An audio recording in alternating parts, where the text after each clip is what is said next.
Hello guys, Indian ফুটবলের একটা interesting video নিয়ে চলে এসেছি। তো আজকের ভিডিওটা খুব ইন্টারেস্টিং হবে, খুব ভালো ভিডিও। তো তোমরা জানো যে কিছুদিন আগে আমাদের সিনিয়র ম্যান টিম যেটা আছে, সিনিয়র যারা এশিয়া কাপ কোয়ালিফায়ার খেলছিল সিঙ্গাপুরের সঙ্গে, এক এক ড্র করে যায়। তো একদম ডিসঅ্যাপয়েন্টিং হয়েছিলাম ওই গেম প্লে দেখে এবং রেজাল্ট দেখে। তো খুব খারাপ লেগেছিল যে সিঙ্গাপুরের সঙ্গে আমরা ম্যাচ জিততে পারছি না, ম্যাচ ড্র করেছি। তো কালকে ছিল আমাদের জুনিয়র যে আন্ডার 17 এবং আন্ডার 23 দুটো ফ্রেন্ডলি ম্যাচ খেলছিল। তো সেই দুটো ফ্রেন্ডলি ম্যাচের রেজাল্ট খুব পজিটিভ আসছে, ভালো রেজাল্ট হয়েছে, ভালো স্ট্রং টিমের সঙ্গে ভালো রেজাল্ট পেয়েছি আমরা। তো ইন্ডিয়ান ফুটবল প্রেমী মানে যারা ফ্যান আছে তাদের জন্য একটা ভালো খবর এবং একটু হ্যাপি হওয়ার মতো যে হ্যাঁ, আমাদের জুনিয়র টিমগুলো একটু ভালো পারফরমেন্স করছে।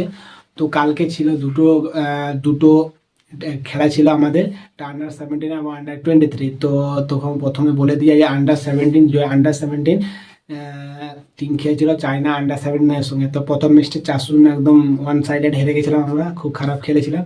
কিন্তু দ্বিতীয় ম্যাচটা মানে কালকে ছিল যেটা, সেই ম্যাচটা আমরা 1-0 ভিক্টরি করেছি, মানে জিতে গেছি। তো ভালো একটা পারফরমেন্স করেছিল ছেলেরা। তো এটা লাইভ স্ট্রিম হয়নি বা এর কোনো হাইলাইটও দেখায়নি, কিন্তু রেজাল্ট পেয়েছি যে ছেলেগুলো ভালো পারফরমেন্স করেছে। তো কালকে যে রেজাল্টে খুব ভালো একটা মোটিভেশন দেবে আমাদের ছোট আন্ডার 17 যে ছেলেরা। তো কিছুদিন পরে ওটারও একটা মানে এশিয়ান কাপ কোয়ালিফায়ার হবে। তো তার জন্য একটা ভালো প্রিপারেশন পেয়ে গেল। তো আমাদের হেড কোচ এখন দেখবে, এখন পজিশনে খেলোয়াড়গুলো ভালো পারফরমেন্স করেছে, তাদের একটু যে যে ভুল ভ্রান্তি হচ্ছে সেগুলো রেকটিফাই করতে পারবে। তো ভালো খবর যে আমরা একটা পজিটিভ রেজাল্ট নিয়ে চলে আসছি এই ম্যাচে। তো এখন ঠিক আছে গাইস, তো দেখে নিই এখন আন্ডার 23। তো আন্ডার 23 প্রথম ম্যাচ খেললো, দুটো ফ্রেন্ডলি ম্যাচ আছে, একটা ছিল 10 অক্টোবর, তোমরা জানো যে কালকে। তো 10 অক্টোবর ছিল। তো ওই ম্যাচটা আমরা পুরো ইন্দোনেশিয়াকে 2-1 হারিয়ে দিই। তো দুটো গোলেই করেছিল আমাদের সোহেল আহমেদ ভাট, দুটো গোলেই করেছিল। এবং একটা একটা ওরা করেছিল, মানে ইকুয়ালাইজার করতে পারে না, আমরা 2-1 ভিক্টরি করি। তো এই ম্যাচটা ভালো ডোমিনেশন দিয়েছিল ইন্ডিয়া। তো আন্ডার 23 তো খুব একটা ভালো খেলে আমি দেখে আসছি, আগের বারে যে এশিয়া কাপ কোয়ালিফায়ারে দেখেছি।